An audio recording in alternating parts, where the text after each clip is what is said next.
How you doing? How you living? How you feeling out there, folks? Back for another episode of the Bases Loaded podcast, brought to you by the Idiots Podcast Network. I'm here. I'm your host. My name's Zach.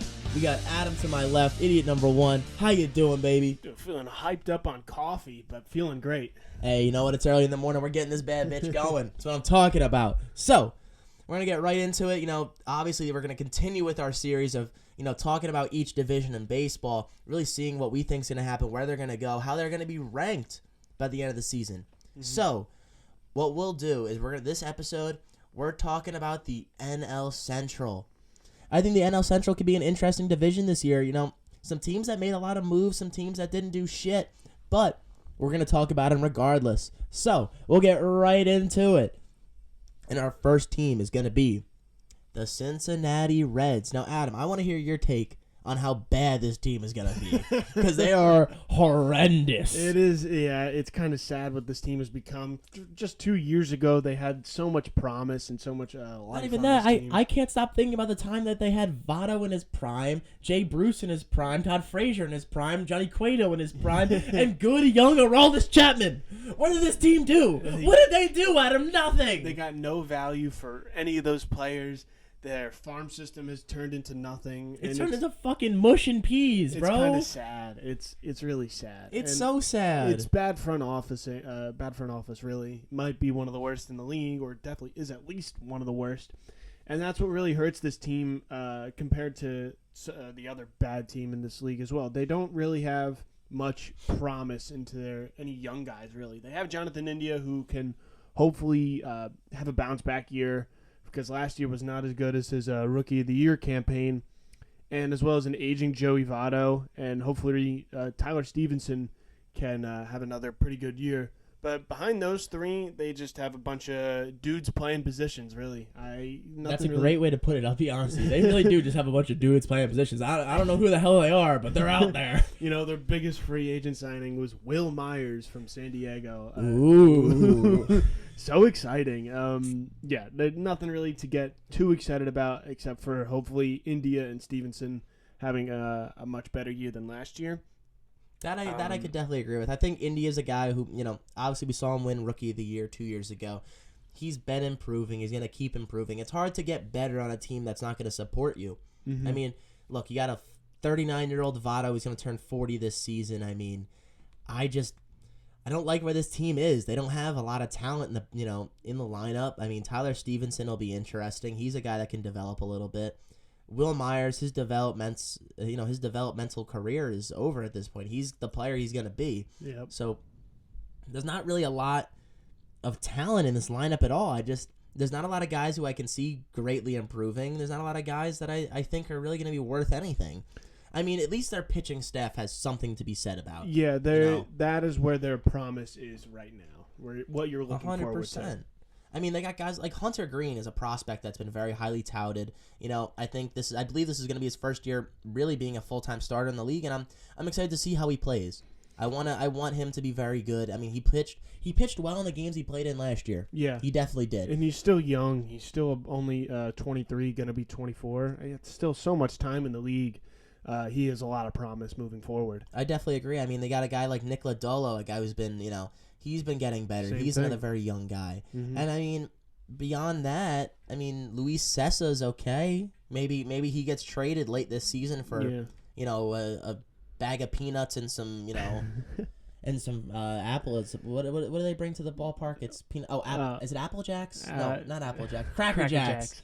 That's sad for us. I know, it's bad. We run a baseball podcast. We don't know the most simple little tune to baseball. I haven't been to a game in a minute. You know what? That'll all change this season. Hopefully we can do do some interesting things. So, this team's unexciting. There's not a lot to say. Adam, what was their record? Last year they were actually technically second to last in this division at 62 and 100. Yeah, their over-under's at 65.5. I'm smashing that under, man. Yeah, it's kind of sad that they might only be a 40-win team. Yeah, they are bad. They're bad. You got to hope that some of the starting pitching carries them to a couple extra wins. Carries them. You gotta put. It's gonna be like Greg Jennings. on the back, 80 yards. I'm putting the team on my back. Yeah. You gotta this rotation of two guys pretty much has to carry this whole roster. And It's not gonna work. The rest of the division got a little bit better, and now they got to play the rest of the league a little bit more.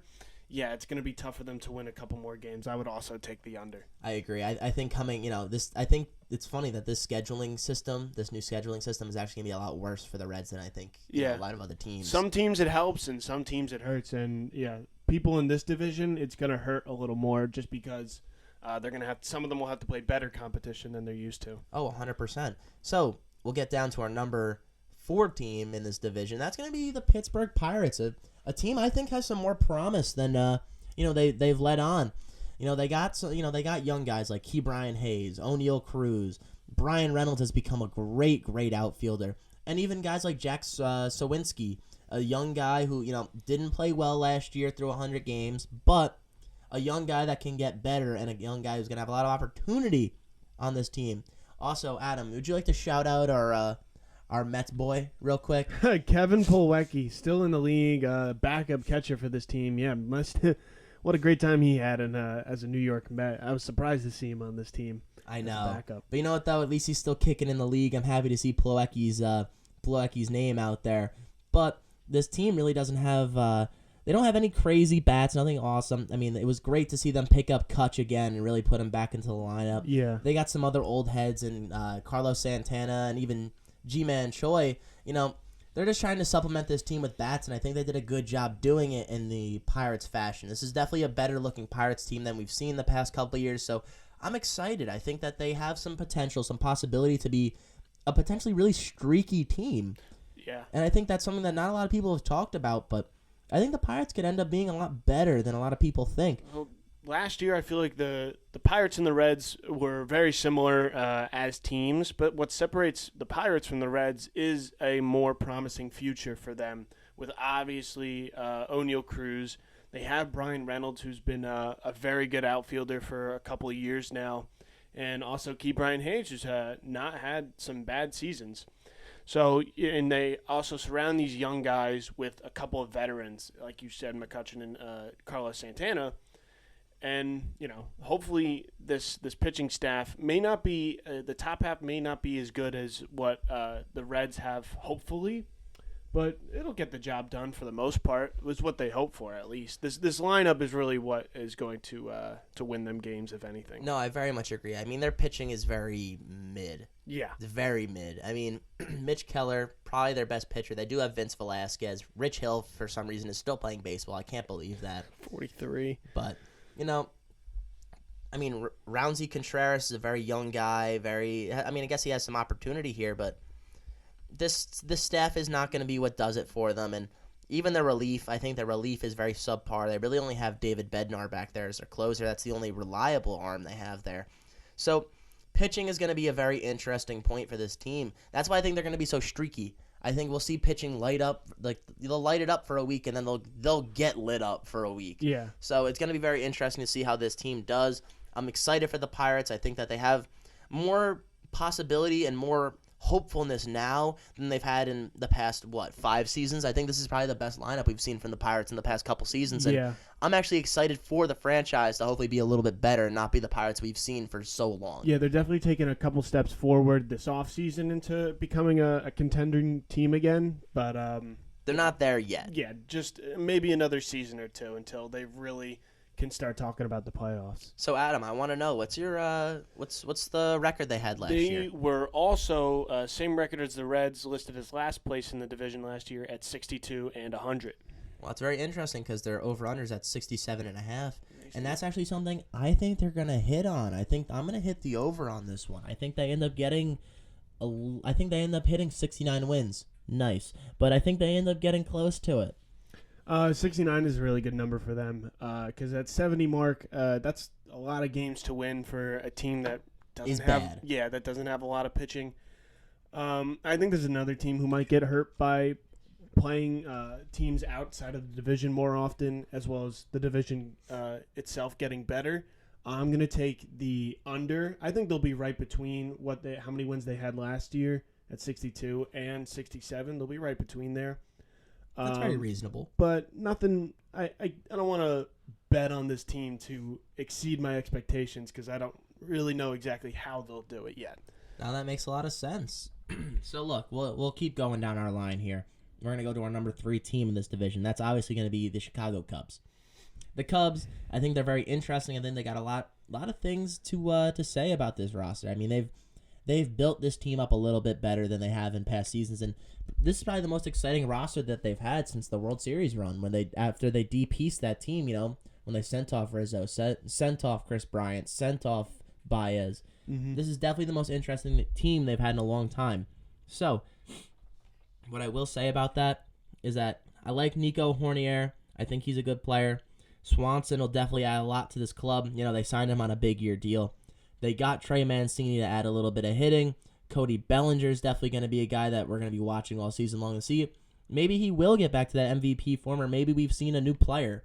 Maybe this is what Cody Bellinger is supposed to be. And then, they also got guys like Eric Hosmer. God knows if he could still play baseball at a high-end level. And Patrick Wisdom. It's an interesting lineup. Not a ton of names pop off at you. But you know what, though? And you know what? Actually, let me shout out Ian Happ. Love you, Ian Happ. Love my switch hitters. He's a baller. He's an absolute killer. Love him. But this team's definitely interesting. They got some pieces.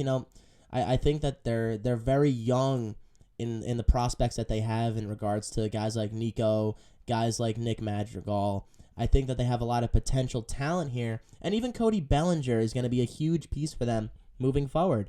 So I think it's going to be very interesting. Now, Adam, have you looked at their pitching staff at all? Their pitching staff is, what you say is interesting is a great way to put it. Marcus Stroman is a solid pitcher. He'll get a good job done. He's a very fiery pitcher. Love his tenacity and everything about that. And James Taillon is an okay at best, but behind that, they're interesting. There's some of these guys that can pop off and maybe get a little streaky, but can also let up the big long ball and not stay on the field for a very long time. Might be a team that has to depend more on this bullpen that has also depleted a little bit. No, that makes sense. They do have Kyle Hendricks, who's currently has a strained shoulder, but that was from last year. I think he'll end up being back. And another guy we didn't even mention was Seiya Suzuki, a guy that they actually had gotten from Japan last year. Should be back in the lineup, should be ready to go. I'm going to be very interested to see how he does. Look, I actually like their lineup. I think their lineup is probably one of the more interesting lineups in the entire league because there's so much possibility for them. They really could be a top-end lineup, or they could, just kind of be a middle-of-the-pack team. But I like it. I like where they're going. I even think their bullpen is a lot better than it's been in years past with picking up guys like Michael Fulmer, Brad Boxberger. I think that they have a little bit extra there. Even Keegan Thompson coming back this year is a big thing for this team. I think that they have some pieces to make this lineup work, make this team work. And I'm telling you, I know this might not be a popular opinion, but I think they could be a sneaky wild card team out here. It's very possible because the way this lineup is built, if each player were to play at their peak, at their best, this would be a really, really good lineup that pitchers would not want to pitch against. But even at their average, they're still a really good lineup that will compete and win you games. Then that's going to be their strong suit of this season. Hopefully, they got to outperform what their pitchers produce. No, I definitely agree because that's what they're going to be fighting all year. They're going to be fighting the pitching staff to make this work. Between Taillon and Stroman, I think those guys are solid in the top end. Drew, I'm going to call him Smiley. You know what? I think that they got some real deal MLB arms that can actually get the job done and help this team win some games. So, with that all being said, Adam, give me their wins from last year. The Cubs of 2022 were 74 and 88. Wow, for their over-under to only be 76.5, I'm quite surprised. Yeah, they definitely did add a lot this year, and definitely didn't get worse. If anything, they got a lot better. They didn't get worse. If anything, they lost Contreras, and that's fine. They knew they were going to trade him, and they ended up getting more money because of it, and were able to get better players. No, they didn't trade him. They just lost him. They just lost him to free agency. Yeah. Oh, so never mind. But hey, it all works out. So, would you believe me if I told you that their over under was at 76.5? Yeah, 76.5. It's very close to what they were last year. Do I think they're going to get 3 more wins than last year? Yeah, I do. I'd be confident in pretty much saying that they will have the over on this season. I'm also going to take the over, which is very interesting that I have a feeling I'm going to be taking a lot of overs in this division. Yeah, they could be pushing that 500 mark at 82 and 82. I could very well see it. I very much agree with that. So, look, we're going to get down to our number 2 team here, and that's going to be the Milwaukee Brewers, a team that, had a little bit of a controversy this offseason with the arbitration dealings of Corbin Burnes, their Cy Young pitcher. I thought that was very interesting, some interesting statements made, but what I will say is that this might be one of the best. This might be the best bullpen in the entire league, if they're able to stay healthy, between Corbin Burnes, Brandon Woodruff, and Freddie Peralta, even being backed up by Eric Lauer. I mean, look, this pitching staff got guys. They can do it. And Aaron Ashby, he's hurt right now, but you know what? To see him get back into that lineup would really be something else. That pitching staff would be kind of crazy looking, to be honest. It's incredible. Corbin Burnes and Brandon Woodruff have a case for being one of the best 1-2 punch in this league, top 5 As for John sure. Boy calls him, the law firm of Corbin and Woodruff. Jesus Christ, I couldn't get that off my tongue. I like that a lot. Yeah, it's incredible, and that is definitely, everybody knows it. It's always been their strong suit. Their starting pitching, their relievers turning into starting pitching, the whole steal. I even like where their relievers are at. I mean, hopefully they're going to be able to get previous former Met, a guy I like in Justin Wilson back into their bullpen. Mm-hmm. They're going to have Devin Williams closing out games. They got guys who have got it done before, like Matt Bush and Adrian Hauser. I like where this bullpen is. I like the things they're doing, and I think they're going to be a very good team. I think their pitching is going to be very, very fun. Yeah. Now, their lineup is interesting. Yeah, very interesting because I don't know how to feel about Yelich anymore. No, he's been on the decline for the past couple of years now. He still does. What's nice about him is he does a little bit of everything. He doesn't have a shitty batting average. He gets plenty of bags still, and he has the chance of hitting the long ball here and there, and that's what you want to see. It's a really good, solid number 1 hitter that you can't complain about. But when that is kind of one of your better hitters, that's a little scary. It is. That inconsistency does make it a little scary. I mean, you got guys like Jesse Winker that they hope really bounce back this year. They did pick up William Contreras from the Braves, a great pickup for them and awesome for Mets fans to get him the hell out of the division. Mm-hmm. But I think this team will be interesting. They picked up Brian Anderson, longtime third baseman for the Miami Marlins. I think he's going to end up moving into the outfield this year as they have Luis Urias. I mean, look, this team is interesting. They got a lot of interesting things happening for them, but really, I think their best hitter is no longer Yelich. I actually think it's Willy Adames. Willy Adames, since he's been traded to this team from Tampa Bay after, the report was that he couldn't see the ball because playing in Tampa Bay sucks. And I'm like, well, it's really true because he came to the Brewers and he started mashing. Yeah, he has become their probably their best hitter, put in that 2 to 3 spot in this lineup. And also what I want to say is 2 people that are going to greatly improve because of the new shift rules is going to be Rowdy Tellez and Jesse Winker. 2 guys that love to pull the hell out of the ball, can hit it really well, and now with no shift, that'll be just a little extra more base hits, a little more people on base for them. And 2 guys that will definitely benefit from this rule change. I really agree. Now, the one thing I think is going to be interesting is I wonder if they're going to shift the outfield because we have seen that in spring training where they'll take the left fielder or the right fielder, depending on where this guy pulls, and they'll stick him into the opposing field. So then you have kind of 3 outfielders more in a cluster than you do the regular 3 outfielder system. Okay. So I wonder if we're going to see more of that. We did see that. I did see that. I forgot who it was against. It might have been. I don't think it was Didi. I haven't seen it yet. I haven't paid too close attention to that, but yeah, I think early on in the season you won't see too much of it, but later on when you see the tendencies of some hitters. So it was to Gallo. They did it to Gallo during spring training. That made so much sense. I was thinking, I'm like, who the hell did they do this to? Yeah, they did it to Gallo. That's why. So I think that'll be an interesting thing this season to see whether or not they're going to do that against these guys. And really, I think that could be potentially dangerous for a lot of teams, So I'm very intrigued. This team has got a lot of pop in their bat. Every single person in this lineup got pop.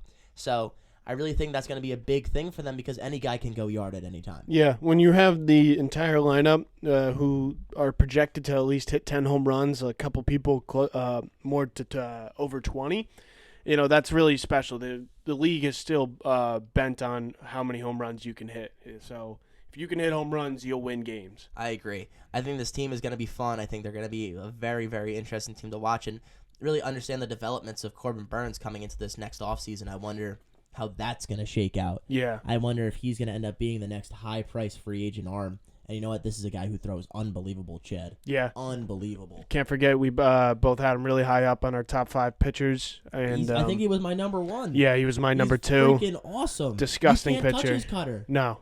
It's disgusting. Incredible pitcher what he's become and will be super valuable to this team. So, Adam, how many games did this team win last year? Last year they were in second place in the division at 86 and 76. 86 and 76. Not bad. Well, if they can win one more game, they'll be hitting the over because currently their over-unders at 86.5 games. Again. So that is very interesting with a division that got a little bit better all around, and they made a couple extra moves to themselves. One more win doesn't hurt. I think I could definitely see them hitting the over. Depends that and the Cubs. I feel like their over-unders will all depend on their head-to-head games because they have become more closer to each other than they think, and whoever wins that will definitely depend on if they hit their over-under. I still take the Brewers. I'll hit them on the over. I'm taking the over. There's no chance I'm not taking the over. I like this. I think it's going to be fun. I really like this. I like this Milwaukee team. I like where they're going, and I think they're another team that, if they don't falter, I think that they'll definitely be in this wild card running. I think if they don't falter, then we won't see the Cubs really be that wild card team they could potentially be. Yeah. But if Milwaukee does, they're not the team we thought they're going to be, I really do think that we'll see the Chicago Cubs be one of those wild card teams. They might not make it, but I think they'll end up being in the hunt. Yeah, don't be surprised to see that. So, we'll move on to our number 1 team in the NL Central, and that's going to be our St. Louis Cardinals. Previous MVP winner in Paul Goldschmidt. They got Nolan Arenado. They got big bats. I mean, I think this team is going to be just all right. I like it. I like where they're going. I think something huge for them that not a lot of people have talked about is actually the fact that, they have Jack Flaherty, and he is coming back. So I think that pitching-wise is going to really help. I know they lost Adam Wainwright this past season, to retirement. Guy who's played for 20-something years. Congratulations, Adam. Unbelievable career. Wait, Adam Wainwright's back for one more year. He's back for another year? Yeah. The fuck? I thought he was done. Like, no, it's only Pujols and Molina. I thought that, when they all walked off together, I thought they were all retiring together. I thought that was the whole point. Nah, just a little symbolic thing. Ah, damn. Just a show. Well, it was a good show. Wainwright's got one more. What I will say is that's actually pretty good for this team because I like their staff. Mm-hmm. Jordan Montgomery played very well for this team last year. Steven Matz played very well for this team last year, former Met. I mean, even Miles Michaelis played well, and this starting rotation could be one of the better starting rotations in all of baseball. This could easily be a top 10, even top 5 rotation, depending on how well they play this year. Extremely dangerous. Flattery has the potential to be a very good potential, not so young, but disgusting. High quality pitching. Miles Michaelis had a really good season last year. Was very close to throwing a no-hitter. And obviously Adam Wainwright is just Mr. Consistent, does everything right all the time. And he's going to be throwing as much gas as he can because you know what? This is it. Yeah. So it's going to be all gas, no brakes. And Montgomery is a very underrated pitcher, which the Yankees definitely wish they could have back right now. Oh, 100%. And then moving to this lineup, you look at it up and down. They have one of the most most outfield depth I've ever seen before. I don't even want to name them all, but they're in their bench alone. Between Carlson, Nootbaar, and O'Neill, I mean, they have a great outfield. I like their outfield. I think it's a very strong defensive outfield. They have more. All right, I'm blanking out on names. I thought they have more. They do have more. They have a lot of good prospects that I know of that I can't remember the names of currently. Now I feel like I'm just speaking out of my ass. Now I'm looking. Alec Burleson.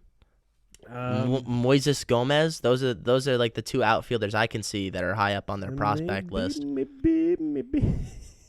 I'm gonna assume yes because you can just scroll down the page at them on Fangraphs and it's right there. Is it really? Yes. Oh, that's beautiful. They also have Oscar Mercado. So Yeah. yes, they do have some very interesting backup options for the outfield. I think that'll definitely help this team, moving forward. I mean, they even got a guy like Matt Libator, ready to kind of step up into that starting pitching role if need be. But really, I think one of this team's strongest strengths is in their bullpen. I mean, between Gallegos and Hicks, I mean, even Dakota Hudson gets the job done. Ryan Helsley at closer. It's really nice. He had a phenomenal year last year. I really like where this team is. I like where this team is going. But something that we've kind of not talked a lot about, Adam, is really their bats and how great they are. I mean, they still have top prospect Nolan Gorman just kind of sitting in the wings. I'm very intrigued to see what's going to happen with him, if they're going to be able to put him out there, because I believe he is a third baseman by trade, but you're not touching Nolan Arenado. Yeah, good luck not with moving him. So I'm going to be very interested to see what happens with this team, but really the only big addition to this lineup since last year was Wilson Contreras. I don't believe they lost anybody this offseason. Did they lose anybody? I don't think they did. Just to retirement of Molina and Pujols. That's as expected. Yeah. And it's not like Pujols is really adding a ton of value. No, and we haven't even touched on the MVP and third voted MVP in much of Goldschmidt and Arenado. That's might be the deadliest 1-2 punch, 3-hole, 4-hole batting. It's probably the best two corner infielder combos in the entire league Without between a doubt. Goldschmidt and Arenado. I mean, they field phenomenally at a Gold Glove level, and they hit at an MVP level. So it's a lot to say about this roster. I really like where they're going. I like what they're doing, and the fact that they added Wilson Contreras to really not lose a beat at that catcher position is huge. Yeah. So I think this team has a lot of potential. I think they're going to be a lot of fun. I definitely think they're going to win the division. It's pretty set in stone. I don't think anybody can compete with this lineup, and with a solid staff, you're not. And especially in this division, I think they can wrap this up quite nicely. Yeah. So, Adam, how many games did the St. Louis Cardinals win St. Louis Cardinals won the division at 93 wins and 69 losses. Well, currently their over-under's at 88.5. 88. I'm smashing that. That seems silly to not take that over. Yeah. The 93 wins kind of surprises me a little bit. I know they did get a little streaky in the losses a couple times during the year, but when you have two MVP candidates and a solid staff with Flattery back, I could definitely see an over close in the 90s for wins. This is definitely going to be a team that we're going to be expecting to possibly make a midseason pickup. A team that could be very deadly if they make the right midseason pickup. A team that I think that definitely will do it. So it's going to be very interesting to see where the Cardinals go this season, how they play. I think they're going to be definitely one of the high-end teams this year. So with that being said, that is our coverage of the NL Central, Adam. Yeah. Went pretty quick. Very exciting division, and a lot of bad teams at the bottom, but can be very interesting at the same time. What a storyline, what are people to talk about? Damn straight. So look, Adam, we're gonna kind of wrap this bad boy up here. You got anything you'd like to say to the folks? No, all good. So, from us at the Idiots Podcast Studio, I'd like to thank you for coming out. Thank you for listening, and have a wonderful day.